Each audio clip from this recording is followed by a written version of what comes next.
इस वक्त की बड़ी खबर में आपका स्वागत है। चलिए बढ़ते हैं खबरों की ओर।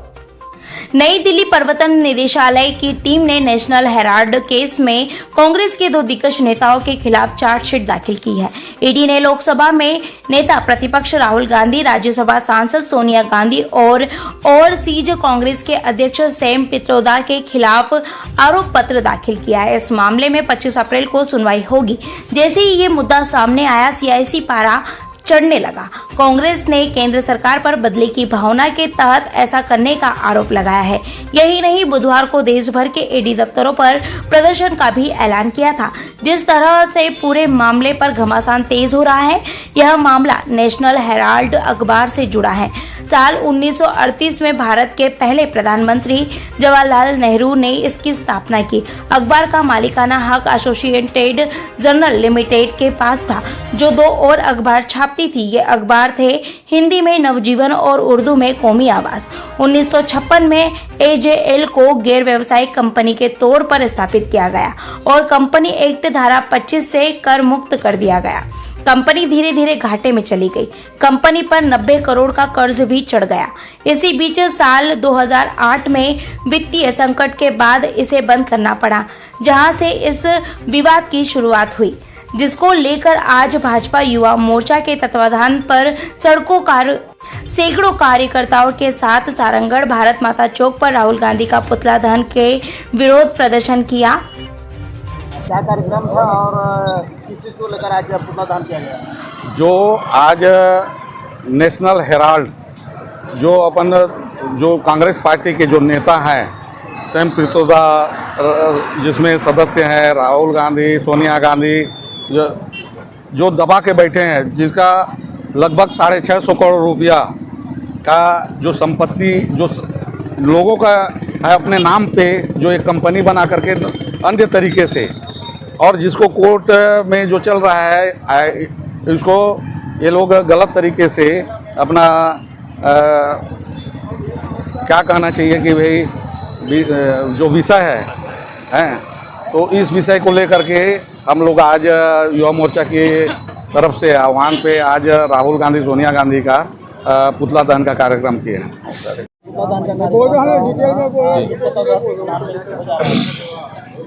भारतीय जनता युवा मोर्चा के नेतृत्व में और पूरे भारतीय जनता पार्टी के सभी पदाधिकारियों, वरिष्ठ नेताओं की उपस्थिति में आज सारंगगढ़ के भारत माता चौक में पुतला दहन किया गया। सोनिया गांधी और राहुल गांधी जो मुख्य आरोपी बनाए गए हैं, जैसे आपको पता होगा, नेशनल हेराल्ड जो अखबार पेपर है, जो 1938 से प्रकाशित होता आ रहा है, इसमें जवाहरलाल नेहरू जी जो उसके एजेएल का गठन किए थे और उसमें 5000 जो फ्रीडम फाइटर थे, उनके शेयर धारक थे। वो कोई इनकी बफौती निजी संपत्ति नहीं थी। जो अखबार पेपर 3 अखबार पेपर एजेएल के अंडर में छपे थे, हिंदी में नवजीवन, उर्दू में कौमी आवाज और अंग्रेजी में नेशनल हेराल्ड, जो लगातार चलते आ रहा था। लेकिन 2008 में 90 करोड़ के इसमें कर्जदार हो गई और अखबार पेपर प्रकाशन बंद हो गया। और उसके बाद 2011 में राहुल गांधी और सोनिया गांधी के नेतृत्व में यंग इंडियन एक नई कंपनी बनाई गई और उसके द्वारा जो घोटाला इसमें किया गया है, जो जहाँ पर नेशनल हेराल्ड की बिल्डिंग थे, भवन थे, जो नेशनल हेराल्ड की संपत्ति थी, वो सब संपत्ति को अपने नाम में करके लगभग 650 करोड़ का घोटाला इसमें सामने आया है। ईडी ने इसमें जांच किया और जांच करने के बाद चार्जशीट दाखिल किया है, और जिसमें मुख्य आरोपी के रूप में राहुल गांधी, सोनिया गांधी, सुप्रीदो और ऐसे करके और 7 आरोपी टोटल इसमें हैं। ये सभी मुख्य आरोपी बनाए गए हैं, और जिसमें निश्चित रूप से कह सकते हैं कि देश को नुकसान पहुंचा है, संपत्ति, जनता की संपत्ति को उसने लूटा है।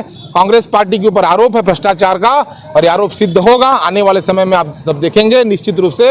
अभी जो बेल पर है वो आने वाले समय में जेल पर जाएंगे। और जो कांग्रेस आज बचाने का प्रयास कर रही है, शर्म आनी चाहिए इनको कि अपने नेताओं को बचा रही है, भ्रष्टाचार को बढ़ावा दे रही है। ऐसा नहीं करना चाहिए। और कांग्रेस पार्टी के जितने भी आरोपी हैं, जो इसमें संलिप्त हैं, सभी दोषियों को आगे सजा होने वाली है। इसके विरोध में आज हम लोग यहाँ पर प्रदर्शन किए हैं। इसके हम लोग खिलाफ में हैं। जो देश की संपत्ति को लूटा है, उसको लूटने नहीं देंगे और जनता के साथ हमेशा हम खड़ा रहेंगे। इसके लिए आज हम लोग पुतला दहन किए हैं। आज राहुल गांधी के कई मुद्दे को लेकर, घोटालों को लेकर आज पुतला दहन किया गया है, क्या कुछ कहेंगे?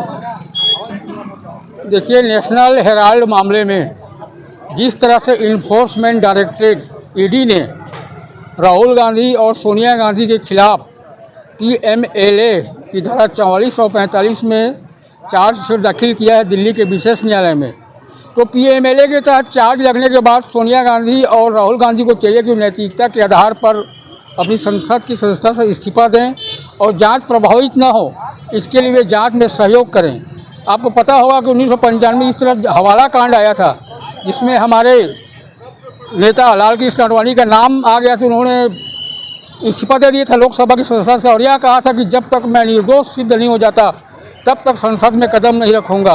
हवाला कांड में आडवाणी जी जब निर्दोष हुए तब वो दोबारा फिर चुनाव लड़कर संसद सदस्य बने। तो नेशनल हेराल्ड का मामला 2000 करोड़ के घोटाले का मामला है। यह जो नेशनल हेराल्ड है एक न्यूज़पेपर है और इसको एसोसिएट जर्नल लिमिटेड नाम की कंपनी चलाती थी और 2008 में आर्थिक अनियमितता के कारण या वित्तीय संकट के कारण यह नेशनल हेराल्ड पेपर का छपना बंद हो गया। 2010 में राहुल गांधी और सोनिया गांधी ने एक कंपनी बनाया यंग इंडिया लिमिटेड और 2010 में यंग इंडिया लिमिटेड ने ये एसोसिएट जर्नल लिमिटेड को टेक ओवर कर लिया, अर्थात उसको अपने में मिला लिया, उस पर कब्जा कर लिया।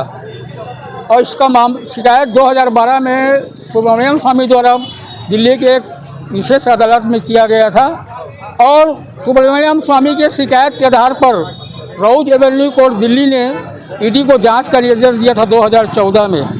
2014 में जांच शुरू हुआ। 2022 में राहुल गांधी और सोनिया गांधी और इसके और जो अन्य 7 लोग थे इसमें स्टेक होल्डर ऑस्कर फर्नांडिस, सैम पित्रोदा, उनके खिलाफ बयान दर्ज किया और 2025 में 9 अप्रैल को चार्जशीट दाखिल हुआ है।